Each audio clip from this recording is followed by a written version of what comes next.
How's it going, everybody? Welcome back for another interview on Locally Sourced. My name's Carter. I'm your regular host. Obviously, housekeeping out of the way.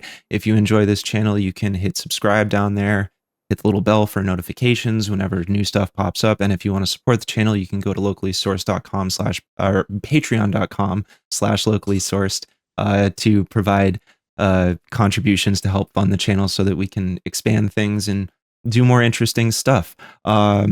Today, I am very, very excited to bring on a guest. He is a history professor at Skidmore College and author of the book Fires of New England, a story of protest and rebellion in Antebellum America. Eric, how are you doing today? I'm very good. Thanks very much for the invitation. Yeah, I'm so happy to have you here. This is I read the book. I thought it was incredible. It's very well written, so it's very easy for just regular folks to pick it up and get through.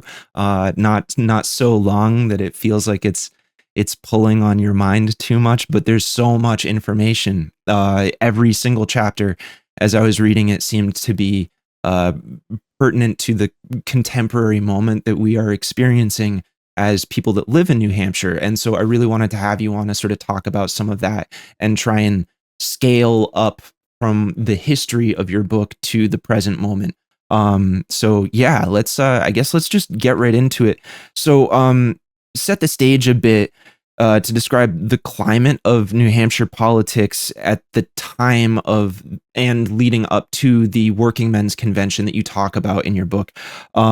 Just to flesh out like what the drafters of that really meant when they were talking about corrupt legal culture and elite judges and lawyers. I think that's a sentiment that people still very much so understand, if not materially, at the very least intrinsically. And so I think that's a very interesting assertion that they were making, and I'm just hoping that we can elucidate the context a bit more. Yeah, it's a fascinating time in the history, not just of Cheshire County, but of the United States. The 1820s and 1830s was a time, I think, when Americans were beginning to ask pretty fundamental questions about where their nation was going and whether or not they were really living up to the expectations of the nation's founders. So, what you have going on by the 1820s is a moment where, for the first time, Americans are getting the right to vote in a way that they hadn't beforehand. It's very much the case that, and this is something when I talk about with students, they find surprising that to vote in American elections before about the 1820s, you had to be a property owner. So you had to be a Right. taxpayer or a property owner. And the assumption was that if you didn't own property or pay taxes, you were probably not a reliable political player or person. So what begins to happen by the 1820s is that Americans for the first time start to get the right to vote. States do away with these kinds of property requirements. And what that means is that now, by the middle of the 1820s, people are voting for the first time in a way that they couldn't beforehand. This is one of the reasons, or a large reason, why it is in 1828 you see Andrew Jackson elected to the presidency. So while this is all going on in the United States, Cheshire County is really kind of drawn into these conversations. So you start to see on the ground politicians and journalists in places like Keene talking about how we need to challenge the political status quo, how Andrew Jackson is speaking the language of fighting for the common man, how there's too much power in government. You've got to decentralize it. You've got to seize control of it. So it's a national debate that is consuming the United States, and Cheshire County residents find themselves kind of drawn into this. Right. Now, what's also interesting is that Cheshire County has a very long history of being a county of kind of troublemakers in a very interesting way, going back to the Revolutionary era. So there's a tradition of this within places like Keene or Swansea, of people looking around and saying, we're not entirely happy with the world that we see around us. We're not happy with the fact that economic forces are really kind of chipping away at our independence. We're certainly not happy about the fact, as good sons and daughters of the revolutionary generation, that what you're starting to see are lawyers and judges acquiring more and more power. and dictating control over what's going on in our lives. So the late 1820s and 1830s is just this incredibly rich and loamy period across the nation, but in Cheshire County, where people are looking around and they're saying, what is the source of our problems? Increasingly, the group that writes this document makes the case it's those damn lawyers who are centralizing power and manipulating the system. They're not working as good Democratic Republicans. They're Right. undermining the power of the revolution and the message of the revolution. So the time is right now for us, when Andrew Jackson is talking about the language of common people, for us to assert ourselves and begin to make the argument that we're going to seize back control of our government.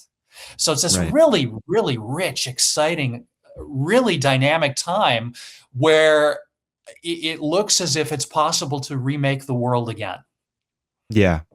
Yeah. And so that's it. I think that's fascinating because it seems to echo now quite a bit. Like there's this identification of this aristocratic class that's sort of asserting a degree of control over the regular working populace, and I would imagine that the concern, especially at that time, is talking about coming off of sort of revolutionary movements that were seeking to separate themselves from much more feudalist format. That this was the potential to recreate that was very possible, and so there was this impulse to resist that, but it was much more in the minds of the people that were living at that time because they didn't have so much distance from that experience.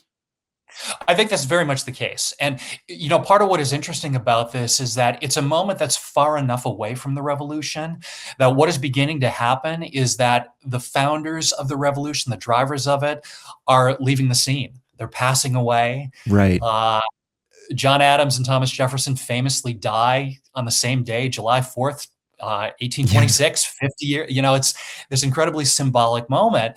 So the men who come together are looking around and they're saying, we still have at least memories of our fathers or our neighbors going off to war. We still remember these really exciting debates where everything seemed possible in the 1790s and early 1800s. And now we're at a point where those figures are passing from the scene.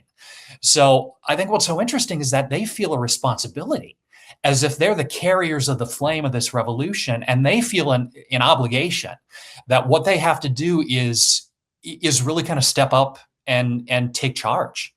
And this is their moment, and it's their moment to fulfill the greatness. And in some ways, it's a very optimistic moment for them. Right. Right.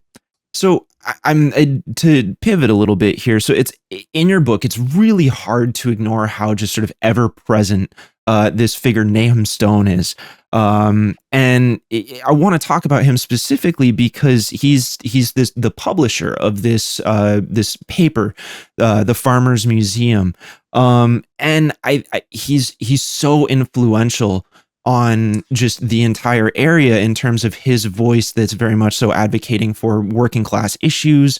Obviously there's certain aspects of his perspectives that may not align very much with the more contemporary sort of like labor movements informed by the riots in Haymarket or sort of just the general like Marxist attitude that occurs, but there's a lot that he says that really seems to resonate with today. And I think what's so imperative is his role as a media producer, and so how do we understand this sort of like this current moment of just media proliferation, especially in a time that's sort of post fairness doctrine, where there's no legal requirements for people to sort of express both sides, to present fairness, as it were, in this space, and how what's like that. I'm curious more to expand on the lineage of that. Yeah, well, you know what? Nahum Stone is fascinating and hugely important to me because what became apparent, and I knew this at the time, but when I was rereading the book, in preparation of our conversation that I couldn't have written the book without him. Right. Because he was just, he was the one who was publishing the newspaper. He's interesting because he's a newcomer. He comes in, he arrives in 1827. He buys the newspaper, he moves it to Keene, and then he leaves in 1834. So he's there for a very short time. And he's the one who's involved in politics. He's the one who's printing editorials. And I go back to him over and over and over again. You take him away, there's no Fires of New England. Right. So it tells you something about the precariousness of my profession, I think, that you rely Yeah. on these, whatever you can find. What is also the case is that he's doing this at a time when this kind of journalism is just the lifeblood of the nation. This kind of Right. newspaper journalism is just so critical. And Americans were just incredibly literate and fairly informed because of this. In 1840, there were 1,600 newspapers in the United States with a population of about 17 million people. Today, it's less than 950 dailies. With a population of 350 million, something like that. So these kinds of newspapers were the absolute lifeblood of the day. If you wanted to know what was going on, you had to read these papers. And it was relatively easy to start a paper. I found his case is interesting because he starts and he says, I don't want to be here in this place anymore. I'm just going to take my press to a new city and start over again. So he's able to, Right. he's mobile in a really interesting way.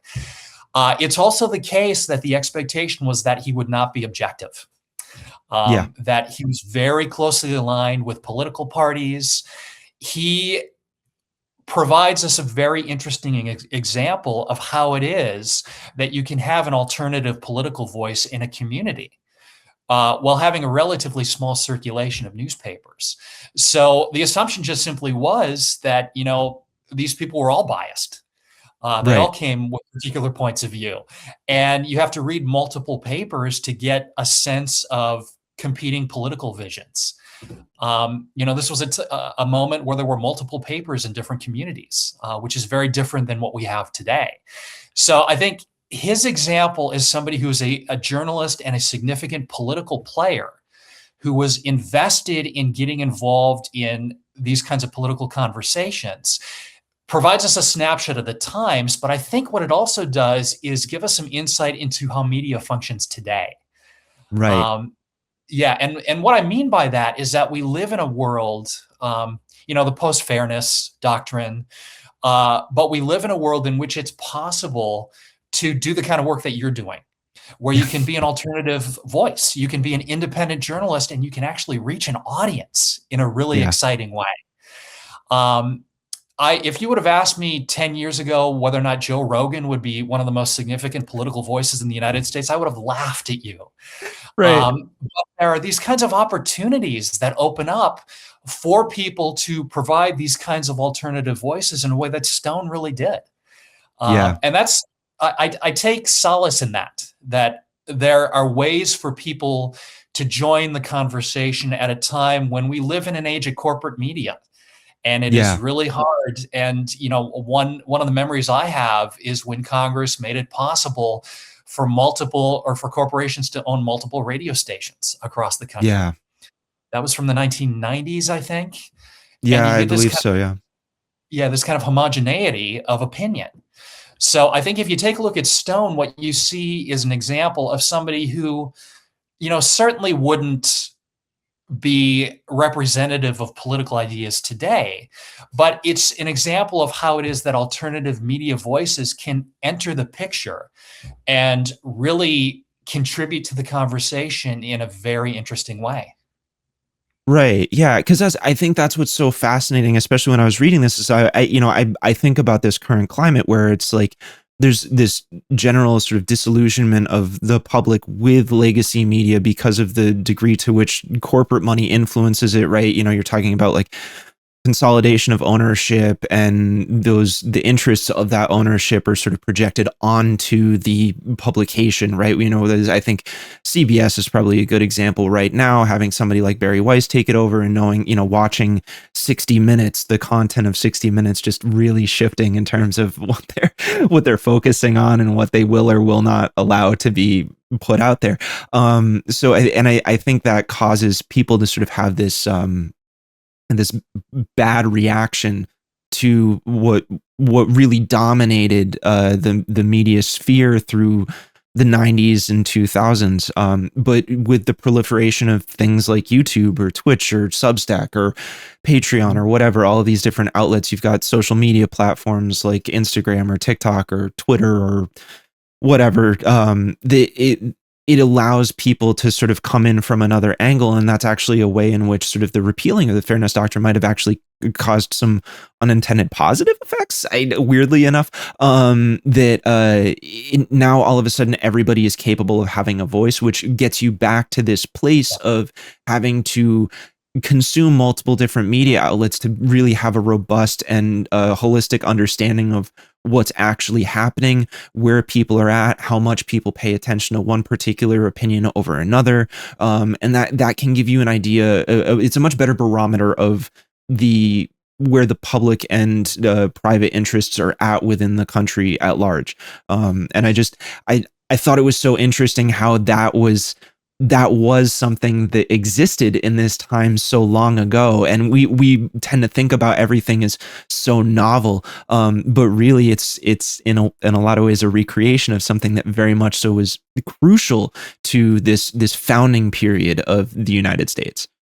I think that's absolutely the case. And, it can be fun to go back and take a look at newspapers from this time and even a little bit later, because what you see are editors in the same city arguing with one another in the pages of their papers in a way that you just don't see anymore in local Right. politics, local journalism. And local journalism is, kind of, it's moribund right now, at least print journalism is. So, I wrote a book about a city in Wisconsin in the 1890s, and these guys were going back and forth every day saying, no, he's a Yeah. fool. He doesn't know what he's talking about. And, it gives you this kind of wonderful slice of what political life was like at that time. Right. And my hope is that what we can return to is a place today, again, where you really are listening to these different kinds of voices, where you can Yeah. listen to locally sourced, or you can listen to other local papers. And I think part of what is missing is that a connection to local community doesn't just seem to be as strong as it used to be. Yeah. It's hard to know Yeah, what's going definitely. on. Um, Yeah, I so totally agree. yeah, and it can be simple things like if I want to know the local sports scores, I don't even know where to go to look for those. If I want to know, when the next labor meetings are happening in town, it's not entirely clear where to go for that. Yeah. So, and that's what you could do in the 19th century. You could take a look and find a list of everything that was going on. And I'm not sure that Nextdoor quite does that right now Yeah, for I us. know, I know, I know. It's hard, man. It's a tough racket right now. It is. Um, It is. so to maybe reel it back a little bit to the original concept of sort of like corrupt judges and lawyers. I think it's probably worth taking a moment to expand on sort of the first character, I would say, character, this first subject in chapter one, James Henry, and how he was sort of like his experience trying to sort of break through that ceiling of sort of judges and law coming in from the outside and trying to sort of make a case for a more working sort of outsider perspective within the structure, and then the way in which he was sort of shut out by that class. Yeah, James Henry is one of the most interesting characters in the entire book, and I have a suspicion. When I was trying to rebuild the lives of the 20 men, many of them kind of remain ciphers in the story. Poor Daniel Severance, I have no idea what he did, what he was. He just disappears. Right. Henry is somebody who has left a little bit more of a paper trail in a very concentrated moment. So much of his early life is a mystery to me. He was born in Massachusetts. He migrated to Cheshire County in the 1790s. And then by the 1830s, he's in Swansea. And at some point, he made a decision that I think a lot of younger men on the make would have been happy to decide to do at the time. He says, I want to be a lawyer. Right. It's a position that has status. Um, you can make money, good money being a lawyer at the time. So at one point, Henry is living in Cheshire County and he says, this is my dream. This is what I really want to do. And he goes through what he thinks is the process to do this. At the time, there were no law schools. There were law schools, but they were far away. So if you wanted to be a lawyer, what you did is you read for the law. So you found another attorney who would kind of mentor you through the process. So Henry does this. He puts together his application package.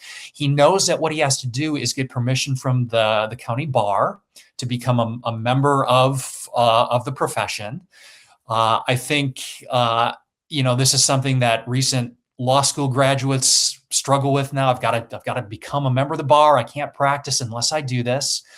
So Mhm. he puts together his application. He sends it to the bar and he says, I'm gonna become a lawyer. This is gonna be great. I'm gonna be able to crack into this institution. I'm gonna have my voice heard. And then what happens in 1831 is the bar says, no, thank you. We don't want you to be a member. We're not going to Right. allow you to. You haven't worked long enough as an attorney to do this. You haven't met the standards here. So they say, James, you're out of luck. You're not going to become an attorney. He then responds and he says, well, I know another guy in town that you approved who didn't practice law as long as I did. Then what are you saying? They respond to him by saying, you know what, we think you forged these papers. We think that you're making this up. And they say, no, you're not going to become a member. And he doesn't stop. He could Right. have, but he doesn't stop. Instead, what he does is go to the local press. He finds a bunch of his friends who come together and write this document. He tries to take it to the state legislature to make his case. And time again, the door is slammed in his face. So Henry looks at this and he says, okay, this is about me for sure. This is about me being denied having a profession that has status that will allow me to provide for my family. But then he takes it a further step and he says, this isn't just about me. This is about defending the legacy of the American Revolution. Because Right. what these elites are doing, what these lawyers are doing, is that they're saying to me, an average guy, that you're not good enough to join our profession. And then he makes this argument. It's not just about making money. It's not just about having a good job and taking care of his family. He makes the case that I'm actually an avatar of the revolution. And if you block me from entering, what you are saying is that common folk don't matter, Right. that our voices don't, we're not part of this nation. So it becomes connected to this huge debate over the legacy of the revolution. Who can be part of the conversation? Who is a member of who's a citizen? Who is going to rein in the power of judges? It becomes a question of who can have access to the institutions of concentrated power. And if you're saying this, that I can't, what you're doing is undermining the legacy of the revolution. So Right. it's this really interesting moment where he could have just personalized it. He could have been just angry that he'd been turned down. Yeah. He frames it as this big conversation over the meaning of the revolution and how it is that he felt by the 1820s and 1830s. There were elites who were saying to some people that you are not citizens and you're not going to have the rights of citizenship.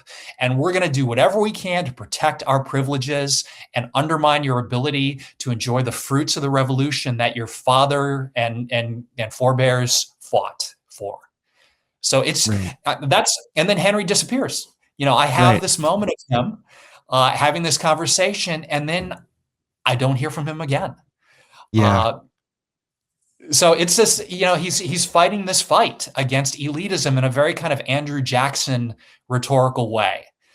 And it tells you something about some of the concerns that people had about elites centralizing power and authority by the 1820s and 1830s.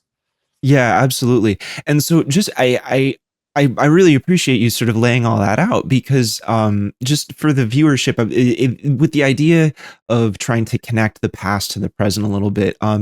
So at the moment, there's primary season, right? It's kind of going buck wild up here in New Hampshire at this particular moment, especially with a couple different open seats.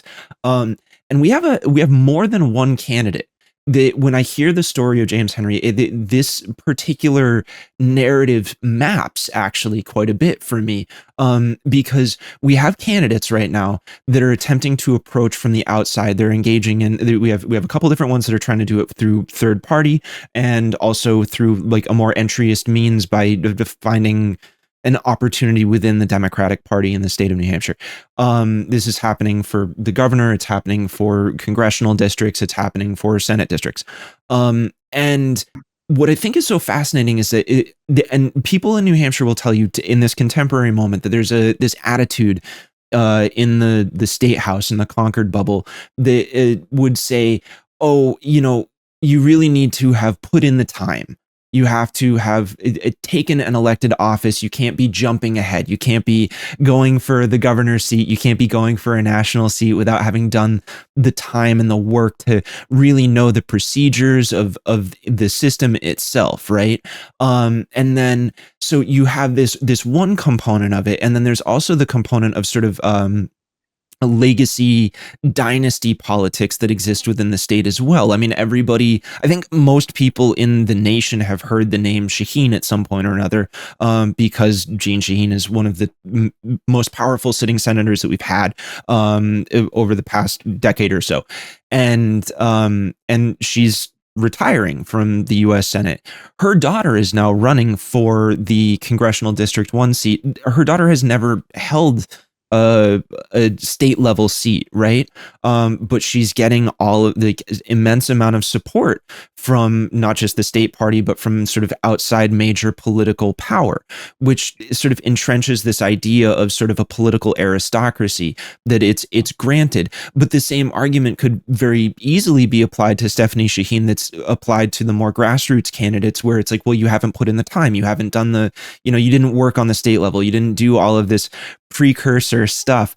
And it just thinking about James Henry and sort of the struggle that he went through to deal with all of that, it feels very sort of, it feels like a very, very clear echo of this moment in the past that still is present in state politics. And I mean, like, I don't know that you're in New York, so I don't want to necessarily say that like, oh, you're super engaged with New Hampshire politics. You cover a lot more expansive topics than that. But I mean, do you feel like this is something that it persists in the same way that I'm seeing or perceiving this connection in time? I'm curious about that from a historical perspective. I think so, yeah. For a nation that fought in part to cast off the power of feudal Europe, Americans love their aristocracies, their political families.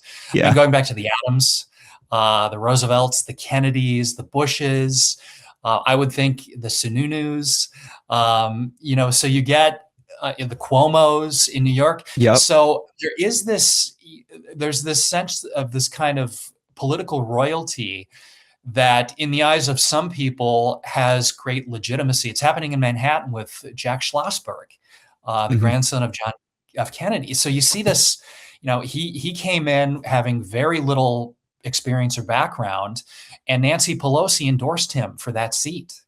Right. And I think in part because of that family connection. So I think this is something that is drawn out in American history. In the absence of a royal aristocracy, it has not been uncommon for Americans to embrace this kind of familial dynasty, political these kinds of efforts. I think there's a lot to be said also for people in entrenched power over time doing whatever they possibly can to prevent outsiders from coming in and Right. invading their privileged space. And I think that's absolutely what you see happening with somebody like James Henry.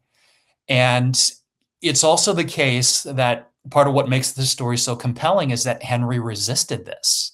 Yeah. He said, I don't care if you say I can't be a member. I believe I belong, and I'm going to mobilize my friends politically to make this argument.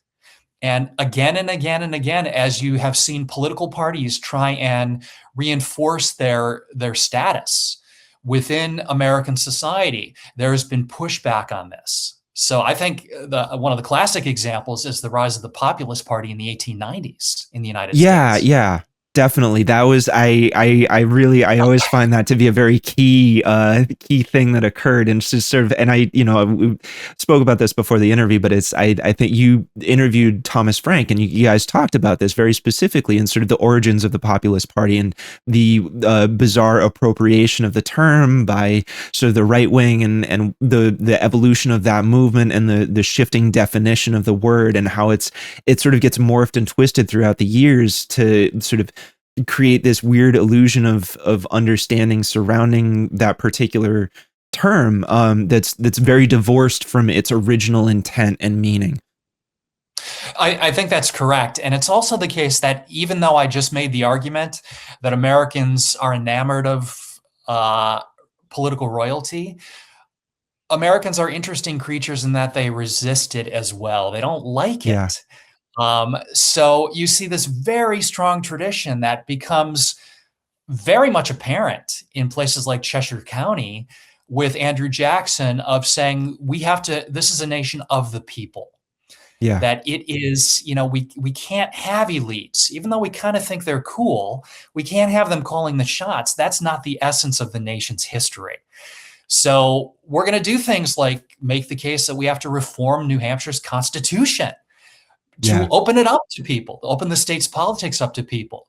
We're going to make the argument that we're going to run third-party political candidates coming from the farming communities of the South and the West in the 1880s and 1890s, because the two major parties are playthings of elites.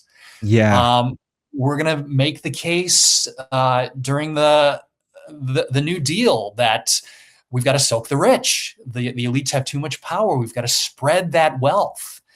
So I think you see this even today with, right. I think of Graham Plattner, Yeah, in Maine, of people saying there are entrenched authority figures, and they're the ones who are stealing from us the legacy of the revolution. I think that rhetoric continues on even today. So we've got to yeah, resist, we've got to organize. And that's something I find just absolutely fascinating about the United States and American history, is that you see these traditions of people saying, elites, we kind of admire elites, but that's not who we are. And we want access. And we don't right. want people telling us that we can't do things because of who we are. Yeah, yeah, it's sort of the impulse to sort of enjoy consuming, yet also rejecting the participation of sort of celebrity gossip culture in your Yes. life. Yeah, Exactly. Yeah.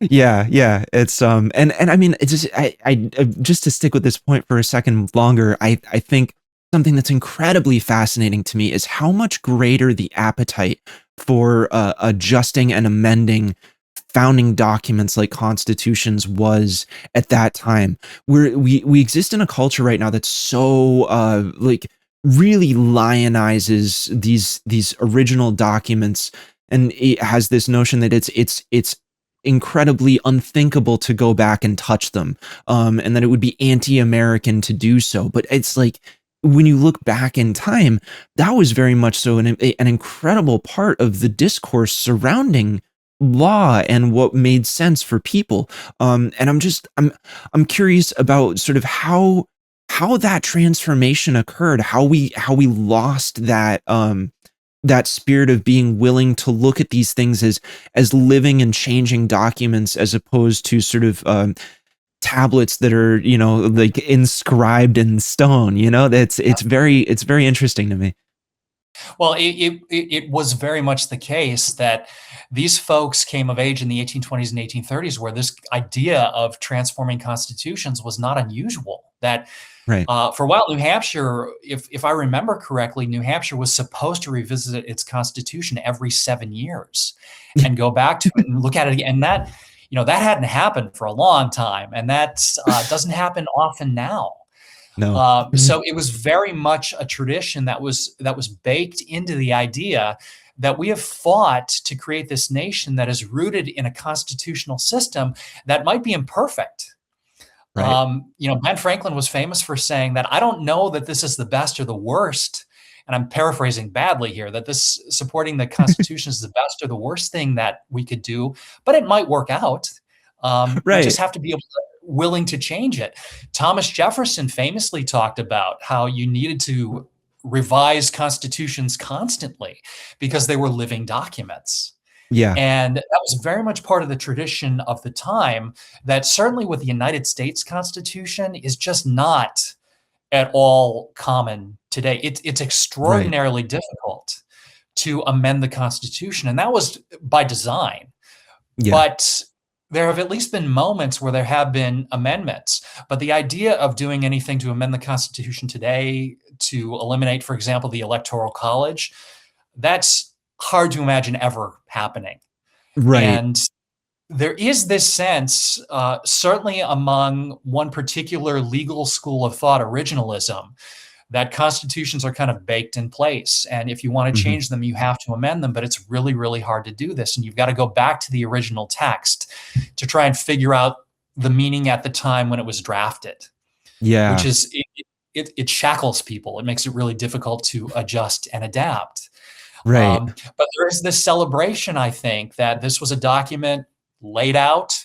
These people knew exactly what they wanted. They actually didn't.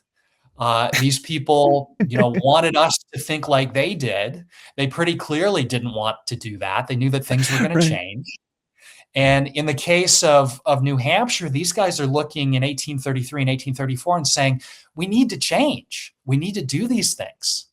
But we live in a world now where it's hard to imagine bringing about these kinds of transformations in the same way.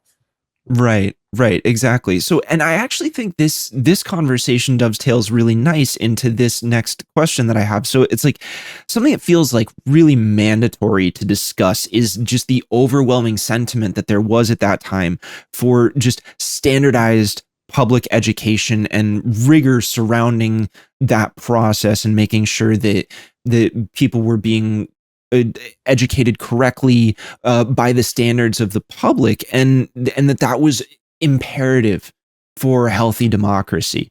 And so right now, in the current moment, there's this massive effort to undermine public education. And it's like it's incredible the extent to which they're going within the state of New Hampshire, but it's we're talking about it broadly within the nation too, with the sort of the proliferation of educational freedom vouchers and sort of this idea of school choice and pushing people out of the public education sphere and into things more like charter schools, which can have serious deficits in specific areas. Like you could have a great math program but they don't have a single English teacher, or then conversely, homeschooling opportunities in which there's in some cases there's literally no oversight at all over the curriculum that is being taught.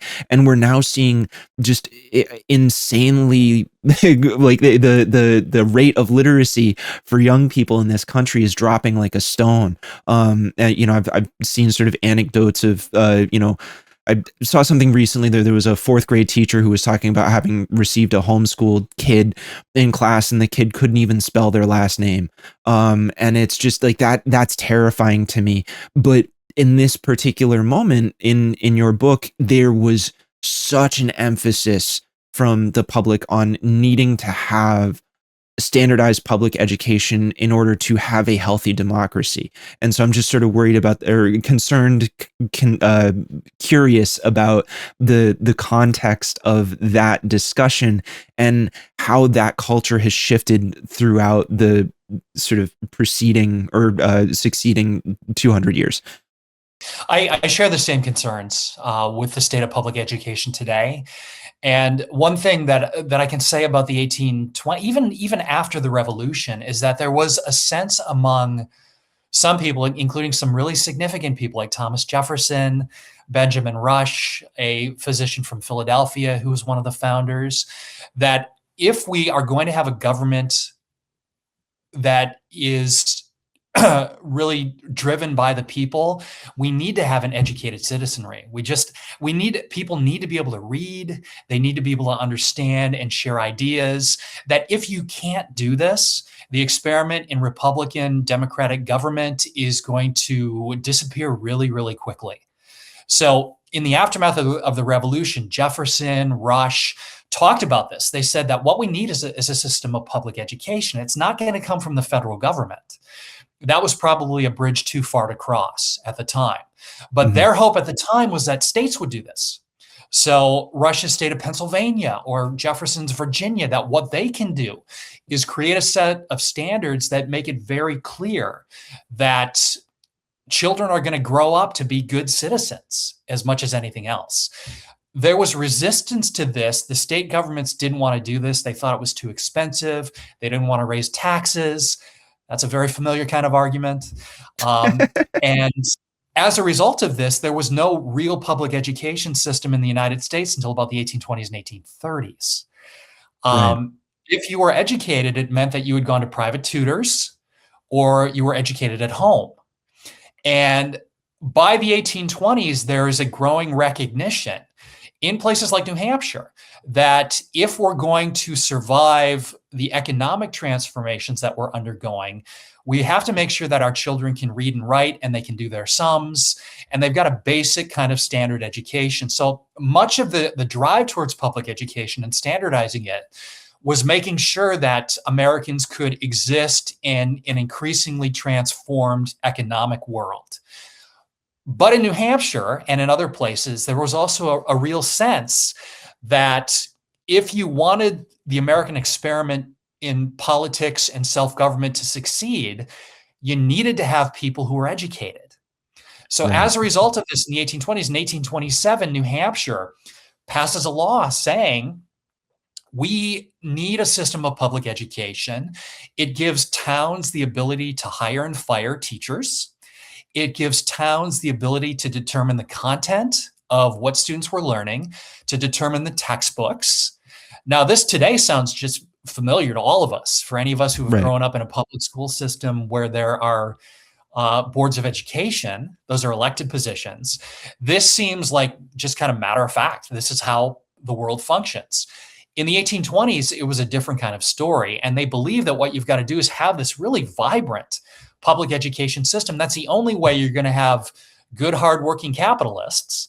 But it's also the only way you're going to have people who can navigate as democratic citizens. Right. So this is very much, I think, a story about how do you create good citizens, and Yeah. that is a conversation that is continuing today. And in the beginning in the 1970s, you start to see this pushback against public education, where you need private schools, homeschooling, and there has been an increasing sense, I think, that among a certain segment of the population, that public schools are not turning American children into the right kind of citizens. So I Yes. think it's been that kind of pushback. Yeah, and I think it's fascinating to me because there's when I think about it, I try to do my best to zoom out at least a little bit on the issue and try and understand like how we get to this point. And I feel like there's just sort of um there's a people's cognizant divorce from being able to comprehend the why of things, right? It's like when you're talking about this period in the early 1800s, you're talking about there's a very clear connection to why this is necessary, why it's so imperative that we have this public education. But it's not as though there's some sort of epigenic memory of of these experiences that carry through, the preceding multiple generations of people. And if the story isn't told accurately and clearly over that period of time, you end up with this sort of weird historical game of telephone where the message gets garbled throughout the years as it passes down the line and gets twisted and morphed into something that it never really was meant to mean. And so when it comes to this notion of public education, I always think about the debate when it comes to people saying, oh, well, we want small government. We want the smallest government we possibly can. And from the context that I'm hearing from you within this, if you really look and examine what they were saying at the time, there's this assertion that like, no, public education funding and support is very much so a necessary undergirding support structure for government. So when you say we want small government, you can't strike public education from the list of things that must be attended to, because you will inevitably reproduce the exact same aristocratic structures that the founders were legitimately trying to get away from by separating from England. So it's just there's all this sort of like connective tissue between these ideas that I feel like often gets overlooked, and people really want to put them into these sort of unique containers that have no contact and are, you know, sort of like mutually exclusive, and it's far messier than that. Oh, I think so. Yeah. And part of what these guys were picking up on in this document was that education was necessary if you wanted to avoid becoming a royalist European nation. That and it, and if that's what you want, then you've got to pay for it. You've got to Right. invest in it. And the choice they make is really fascinating. They say this is a local issue, and we're going to empower people in these communities to make these decisions and to set some standards, so we can maintain this spirit of independence that our forebears fought for. So I think part of this is a real connection to the idea of the legacy of the revolution. Yeah. And you see this continuing. It's an ongoing debate. Whenever you listen to Board of Education elections, it's about how much are we going to spend, what are we going to do to guarantee standards. Increasingly, it's been an argument about what books are our children going to read. So it's a debate that's been going on in the United States for 200 years. Right. And it's a question of what is the purpose of all of this? Public education for children is different than higher education. Yeah. Um, higher education is about developing a sense of more of a critique, where Mhm. public education is trying to instruct children in basics like reading and writing, but it's also trying to teach them how to be citizens. So Right. there's an element of this kind of indoctrination is not quite the right word, Right. but it's an element of what do we want our children to be able to do and achieve? Right. And these are arguments and conversations that have been going on since at least the 1820s. And I think it's great to ground current conversations in this longer history to understand how it is just so complex. It's intermeshed with all sorts of different issues, and the context matters. And these kinds of heated arguments are ones that we have to pay attention to. And I think there's real value in looking back and saying, what was the purpose of this to start with? Right. And the Right. purpose at the time Exactly. was trying to generate people who could maintain the legacy of the revolution. As idealistic as that sounds, that's kind of what they were going for. Yeah. Yeah, no, and I mean, and and you got to give them credit because they're trying to thread this incredibly like very tiny needle, right? With this idea of we need to have this sort of ubiquitous assertion of standards and needs, but we also need to not be taking it away from the responsibility and control away from the people. It's tricky, right? And they're doing their best with what they have at the time. They don't have the same kind of like data collection abilities that we have now to truly measure these things in the same way. So they're sitting there. They have this really novel and well-intentioned idea, but they are ultimately shooting in the dark with a musket. You know what I mean? Like Oh, yeah. it's And that so can the sometimes idea that you're misfire. hitting your target. Yeah, exactly. It's crazy. And So that's the other thing I would say is, I'm sorry, I didn't mean to interrupt. no, no, please go ahead. And the other thing I was going to say is that I think it's really important, and I talk about this with students all the time, that they're doing the best that they can. Hmm. And the best that they can may not live up to the standards that we have, but Hmm. they're trying to make the world a better place. That Right. doesn't mean some of them weren't awful people who were misguided. But they're looking around and saying, how can we, what can we do to guarantee the nation and make the lives of our children better?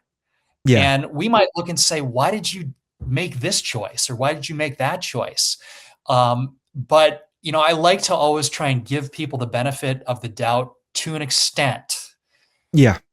when I try and understand the Yeah. choices that they made in the past. Totally. Grade them on a curve, Yes, that's right. Yeah.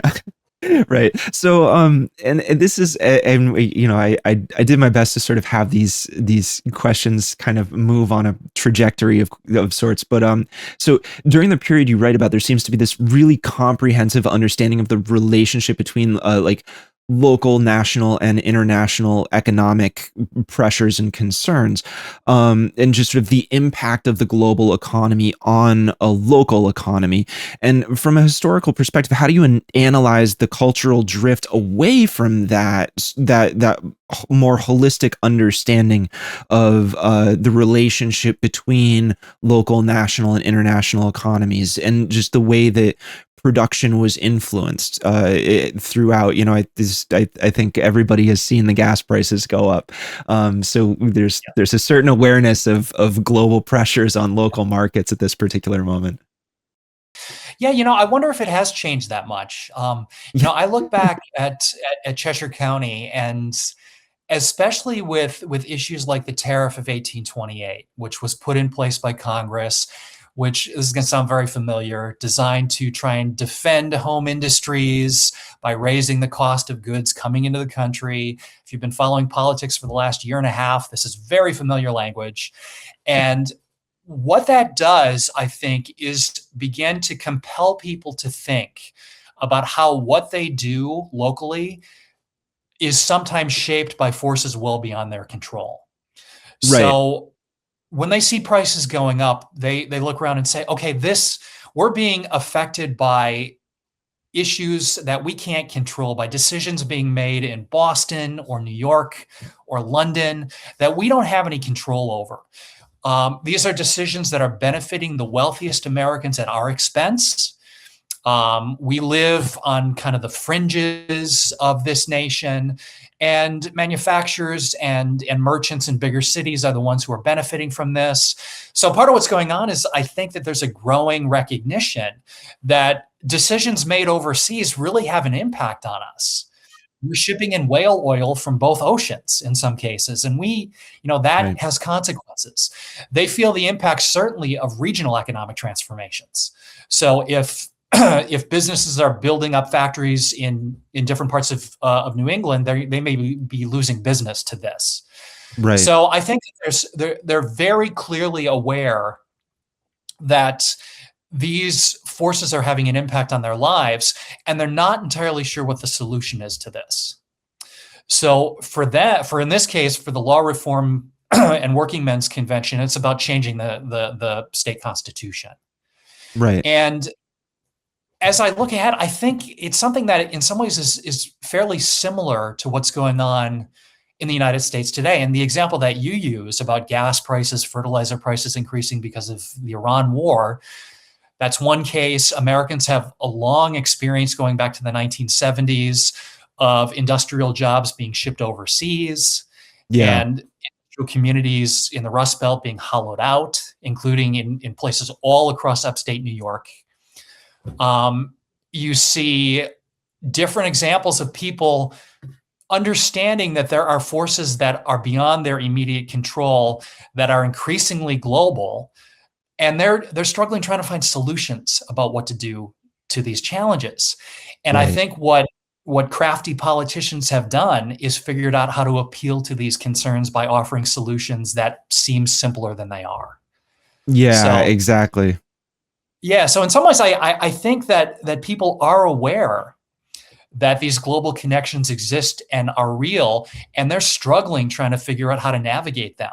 And in a lot of cases, people have really suffered because of these transformations. And the challenge they have is, what do you do? Um, we live in a world now where we can experience the global marketplace by going to a grocery store Yeah. and seeing it. The global is right there. Right. And sometimes the price of bananas is out of your control. And then what do you do? And I think that's the challenge. So I think the global, I think people are aware of this impact, but it's hard to wrap their hands around, and hard to come up with a Yeah. way to think about how to improve lives that have really drastically changed. Yeah, and it's just so it feels like, and I feel like this kind of folds back a little bit to the education conversation, where it's like the less education you're exposed to, the more difficult it is to grasp this concept that's already so expansive, right? And we're Mm. talking about, like human beings as a species hasn't really evolved much over the past several thousand years. Like we're very much so still the same creatures that emerged from those caves and discovered fire and whatnot, right? Like we haven't changed that much, yet the scale at which we operate is so much more vast. And for a regular person who's just struggling to make their rent or their mortgage payment or their property taxes, or buying groceries, keeping the lights on, so on and so forth, the wrestling with these really like intense ideas and concepts that require comprehension on a global scale, when we still have people that think the earth is flat, because what I mean? Like so it's like to be able to grasp these things that you can't physically witness, right? It's so difficult for people to wrap their heads around like the scale at which $1 billion is to $1 million, right? If they're in, like, observably you're just changing an M to a B, but that's not what that's not at all what it is in the material world. And so that dissonance seems to produce a serious disconnect for people when they go to try to approach handling these problems, and they know that it's touching them, that it's hurting them, it's causing impact on their daily life. But to be able to handle and manipulate and control and manage the dynamic that causes the issue for them is much more so intangible. I think that's right. Yeah, and we all do this. I want to have some greater control over what's going on. You want to have greater control over what's going on, and it's Yeah. it's sometimes difficult to figure out how to do this. And we live in an age where people, I think, are just disoriented. As Right. much as I love my iPhone, I don't know that I need 24-hour news. I don't know that I need to have this instant connection. And people are very mobile in the United States. They move all over the place. I've lived in multiple Right. states across my life. And at a time, returning back to an earlier point, when local journalism is kind of fading away, it's difficult to feel a sense of connection to a place. Hmm. And that, I think, it's been exacerbated by globalization. Um, Yeah, absolutely. and the for the better, you can say, well, we can afford to buy things from around the world in a way that we couldn't beforehand, but it comes with real problems that people face in terms of watching their communities eroded over time, and trying to figure out how to navigate these issues. And I'm never one to argue that things were simpler in the past, because they weren't. They were different in Right. the past. But part of me kind of longs for the world where you can go back and there's a newspaper that comes out at a certain moment that people are all reading together and developing a sense of Yeah. kind of connection. And I understand that feeling of being just kind of disconnected and trying to find some sense of meaning in your life as a way to navigate these challenges. Right. Right. And so this is just we'll move on a little bit here, but I think this still does connect a bit, because we're talking about sort of this idea of relocation, right? And something that really becomes a struggle point for Cheshire County at that time was the opportunities that were provided, especially to women. outside of Cheshire County in terms of the jobs that they were able to attain and the impact that had on the economy in Cheshire County. So it's like something that would inevitably be branded as sort of like woke or DEI in the current moment as far as conversations go. It did have, there was a lot of notable and sober analysis, surprisingly for that moment, like not just about the abolitionist movement, which was very much so a conversation that was being had, but also just the role of women in the workforce, and the way that they participated in sort of regional prosperity. And I'm just sort of curious to explore the dynamic of these social cultural issues that it extended beyond just sort of the confines of sort of land owning white men. Like Sure, it's, yeah. we have this illusion that was the primary driver of things pretty much persistently during that period of time. But there really was recognition of sort of the role that these other identity groups and played in the economic evolution and power that was attained and in some cases lost by these more rural areas. I think there was grudging recognition.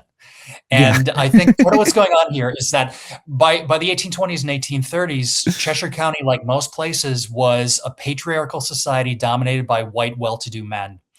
Right. And that's why these people were really significant. But as somebody who is fascinated with social history, I in some ways am much more interested in the people who are often left out of these stories.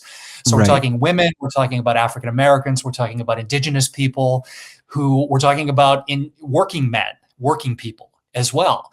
So I think part of what's going on here by the 1830s is that people like Nahum Stone are increasingly aware that these people matter, that they may not be part of the world that he celebrates as being the privileged leaders of that world, but you can't ignore the fact that household economies depend on wives and daughters doing production work. Right. And that when that production work and doing things like making palm hats or making Yeah. clothing or, when that production work starts to change, when you start to see factories built in New England by the 1820s and 1830s, what starts to happen is that daughters leave those homes and they go and they work in factories. So that starts to undermine the influence of patriarchal fathers. Right. Um, and this, one of the things I wished I could have found were letters written by the men who drafted this, and Yeah. they didn't exist. But what you do have are evidence of people, sometimes the men who were involved at the convention, saying that this is having a real impact on our households, and it's happening Mhm. very, very fast. So in the 1820s, there's this recognition that the nature of households and gender relations are changing dramatically.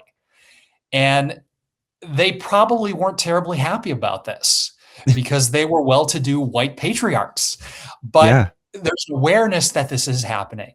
There's an awareness also that across the nation in the 1820s, the United States is entering this incredibly fertile period of reform movements in the United States.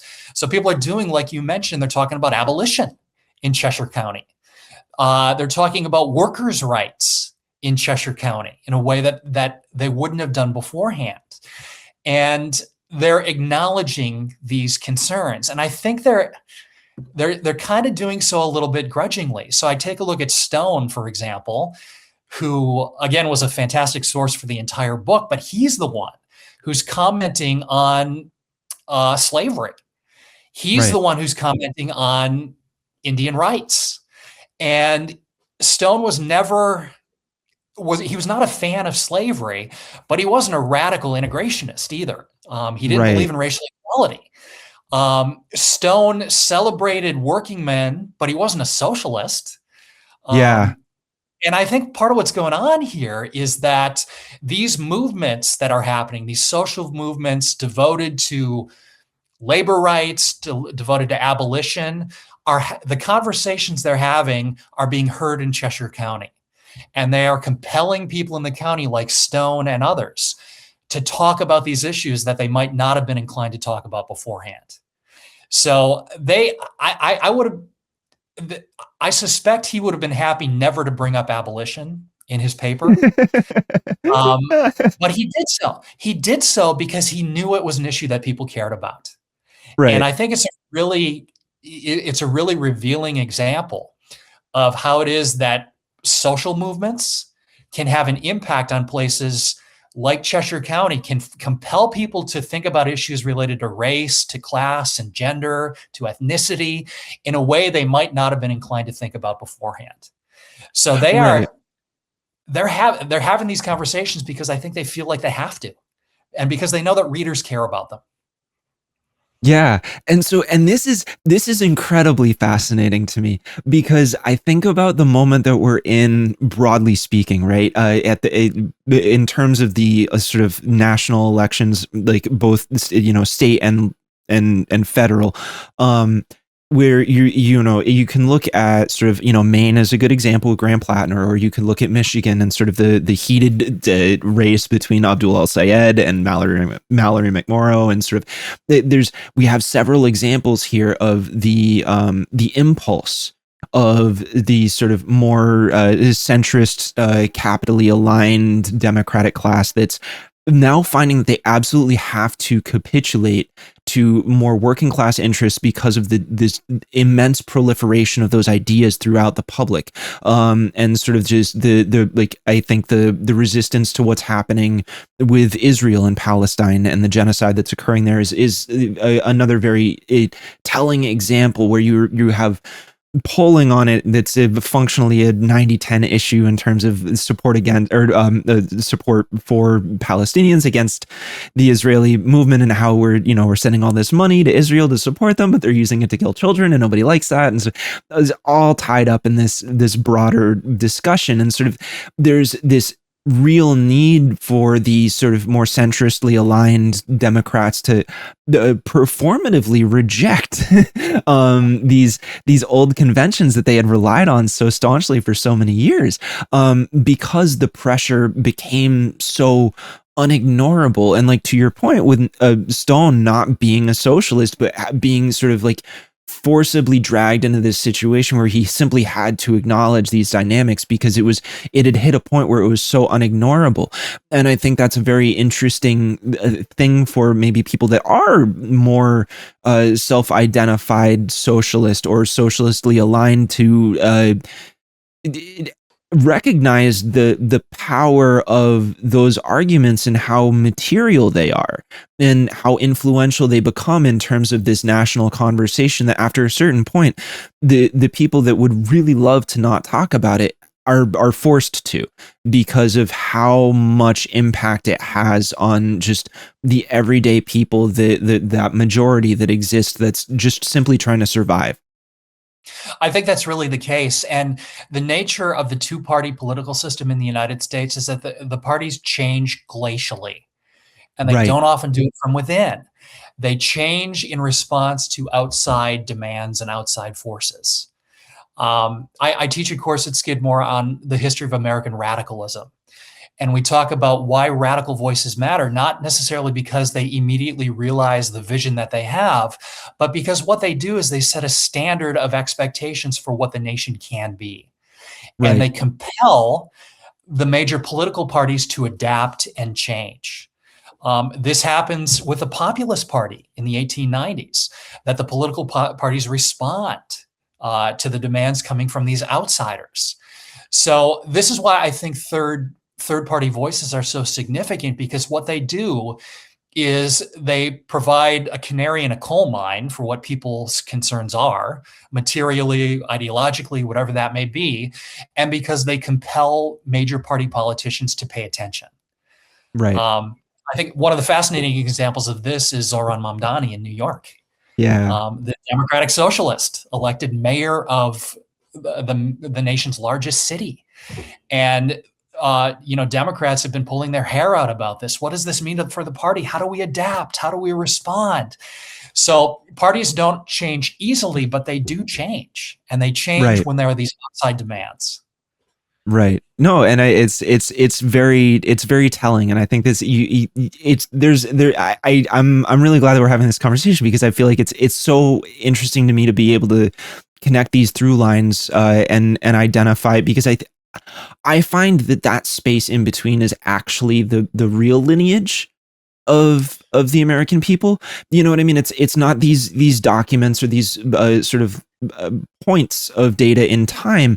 It's about the lines that connect them. It's not the destination. It's the journey, right? Like that kind of idea of thinking about things on a continuum or a trajectory and movement and momentum, and that's really where it exists, which is difficult for people to, at least from my observation, is difficult for people to understand this because it requires sort of a continual flexibility of the mind to be able to understand this changing dynamic, and that you're always in this quicksand of change and status and whatnot. But it seems relevant, and then it's sort of but it does have connections to the some sort of underlying currents, right? So I think that is I don't know if you want to take a moment to sort of react to that thought or not, but yeah. Absolutely. Yeah, I think part of the fun of teaching American history is finding these threads that bind Americans together across time. So if you take a look at the document, for example, these people were concerned about elite power in the United States and who got to call the shots. They were concerned about quality education. They were concerned about trying to open up government to alternative voices. These are arguments Americans have today. And I think there's real Right. value in looking and saying the conversations we're having today are deeply rooted in this American experiment. And we can learn a lot about where those conversations come from and how they happen today if we can look across the past and say Americans have been wrestling with the same kinds of issues for a long, long time.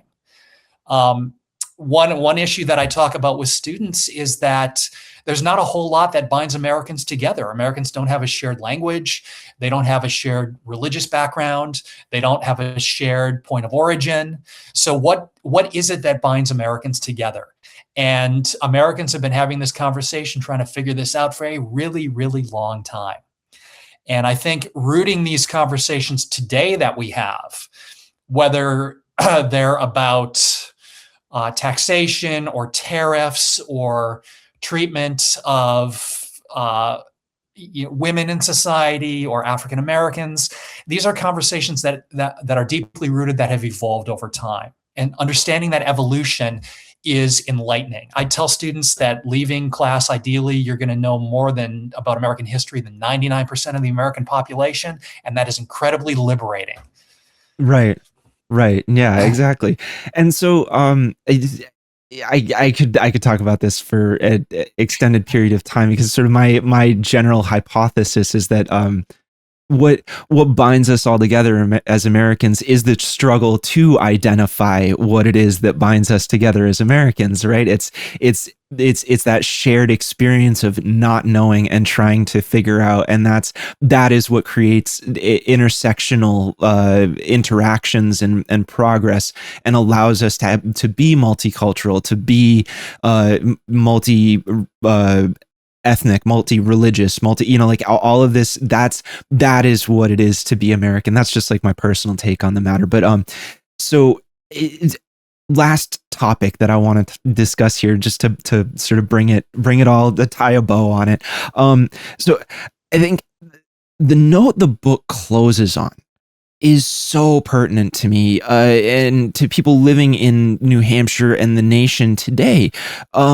Whether you're talking about Royal Watkins or you're talking about Nahum Stone and their sort of departure from the scene, right? I think many today indicate something that's like a sort of tacit understanding of the dynamic that is living in the United States, which is having to uproot and find a new place. Now, people in New Hampshire will understand that like our greatest export is young talent, and our greatest import is sort of like aging wealth, right? And so Yeah, and I think the story of Watkins' family really sort of captures this so cleanly, where Watkins relocates, and then his son, the way that they sort of escape the dynamic that they were stuck in is his son becomes a member of the capitalist class.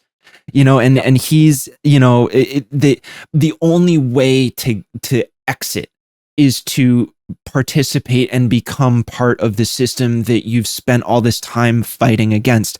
And that speaks to this sort of the nature of the way that this sort of structure of our political and economic system is to sort of appropriate and consume and then repackage movements and sentiments that people may have had to suit the narrative once again. And I mean, this can be seen throughout a number of different disciplines and markets and whatnot that exist currently in this sort of as people on the left love to say, sort of like late stage capitalism scene. But I think the book rightfully stays focused on that time period, right? Because it's a historical document, and I think to stay within that space is reasonable. But I'm curious as to the way that you as a historian look at this book that you've written, and how that sort of, it's sort of a rehash of the same exact question I've been asking this whole interview, but how that maps through time, right? Like we're sort of revisiting this within a different context. Yeah, I think that there are two ways to think about this. I think that what we see in the 1830s is a particular moment in time in Cheshire County, but not just Cheshire County. So Royal Watkins, he had migrated to Cheshire County. He decides to leave in 1835. It's a year after the document comes out. Nahum Stone leaves about the same time. They're clearly at a moment where they're looking for something. They're searching for something. And they feel for one reason or another, and this is where I really wish I would have had diaries or other letters written by these guys talking about what they were thinking. They're searching for something that they can't find. Right. And one of the ways they express this concern is by joining this organization, writing this document. Another way they do this is by saying, I can't find what I'm looking for here. They pick up and they leave. So Watkins migrates to Michigan. He becomes a farmer. And then his son, by the end of the century, is one of the biggest landowners in the area. I think he owns a racehorse, something like that. I mean, Yeah. all of these symbols of elite power. Right. He becomes, he's, I think, the head of the board of a bank. All Yeah. of these things that his father might have looked at in the 1830s and said, "What are you doing, Lucius? That's not how Yeah. I raised you." But I mean, part of what's going on here, I think, is that he's looking around and he's making a decision that a lot of younger people are making, that what I need, what I desire is not available for me where I am. Mhm. And that is a chronic challenge to communities across the United States, particularly in a nation that expands so quickly, and both in terms of population and geography, that we can actually go farther west if we want to try and start Right. over again and pursue a dream that we're not fulfilling here. We may not even be able to fulfill when we go to Michigan, but at least we feel like we can achieve this. So Right. I think the story of Royal Watkins is one about a person at a particular moment wrestling with a question that Americans constantly wrestle with. How can I ensure that my children live lives that are better than mine? And Right. I think that's a question, we see this in New Hampshire, we see it in Vermont, we see it in some Midwestern places, that people are leaving rural communities, or and they're going to cities, or they're going to places where there are colleges or universities or more job opportunities. And that, I think, has a real impact on the communities where they leave. That Yeah. I think it's very hard to watch a younger generation living in a place where you may have lived your whole life saying, there's nothing here for me now. And it may be the case of New Hampshire that this is the experience, that you see young people leaving, and then they see this population of wealthier folks migrating in, replacing this younger generation. And that has all kinds of sociological impacts on the communities where people find themselves. One place I think of is Wyoming. where this is happening, where a lot of people are coming in from Mhm. California, they're displacing these other populations, and then the question is, what happens to your community? So Right. in this case, it's a question of what this reveals to us about New Hampshire in the 1830s, but I think this is a story that Americans have wrestled with generation after generation. And we see it still consuming people today. How do you stop this outmigration? If you encourage an in-migration, what do you do to preserve the cultural traditions that you grew up with? And it's the kind of dynamism that exists that is often really unsettling for people who live in these places. Yeah, and then there's just sort of it seems like it's easy to overlook these sort of like broader conceptual issues of sort of just the social and moral and just like lived experience impact of what it means to make choices. We always think about things so much in this procedural, like, well, what's feasible economically, what makes sense for advancement and productivity and that's the mindset, right? But there's so little mind paid to the experience or the heritage of the people that occupied that space for so long. And I mean, and that's not necessarily out of step with a general colonialist or settler colonialist sentiment of sort of just displacing the native population in favor of whatever the group that is doing the settling wants to propagate. And so but it's you're having to combat just what's it feels like a baked in understanding of and I don't to what extent that's baked in and why is a little bit more of a mystery to me, like why that impulse exists to be imperialist in that way. But and it's different conversation for a different guest, I suppose, potentially. But it does seem to be relevant though, because it feels like the real ball is always hidden, in terms of what produces the unintended implications of choices that seem to roil folks up so much, in response to these actions that are taken, and and then there's this despondence that occurs as people feel further and further away from the intent or the sort of the pie in the sky notions of things that like the founders were advocating for, when they really like we're really hoping that we can have this project work out. And Yeah. it's like and then reality kind of drags you back to earth, and it's always it's really fascinating to me the way that dynamic occurs.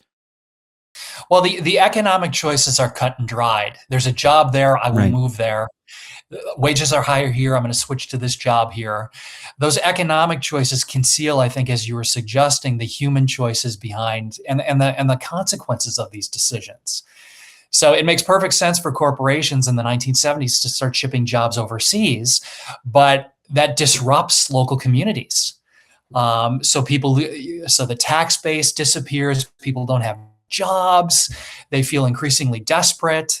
And you weren't seeing that to quite the same extent in Cheshire County in the 1830s, but I think you're starting to feel it there. Yeah. So our towns aren't growing anymore. Um, in some places they're declining. People are leaving them. Our children are leaving to find other jobs. So I think the Cheshire case is kind of a story in miniature of the issues that have been plaguing Americans today at a time when the economics are clear. But Right. those economics come with human costs that we need to really pay greater attention to. Yeah, absolutely.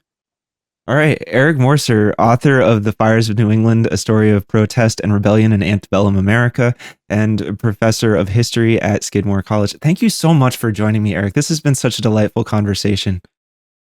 Well, thank you so much for the invitation. It's been great to talk. It's been great to talk about the book, and the conversations will continue. Yeah, definitely. So, just really quick, what do you have coming up as far as output? What can people look for in terms of upcoming published works, and what do you have in between this book and now? I'm working on something that is kind of an opposite of this project, in that this project Okay. was built around a single document in a single place. And what I decided to do for my next project that I've been working on is a gigantic, huge history of utopianism in the United States. So Oh, going you've all the way back to the already colonial sold. era tomorrow. So I'm working on it now. I'm hoping to get it published in a couple years, and it's a completely different kind of story to tell. Wonderful. We'll keep our eyes peeled. All right. Awesome. Thank you so much, Eric. We'll talk to you soon. Thank you.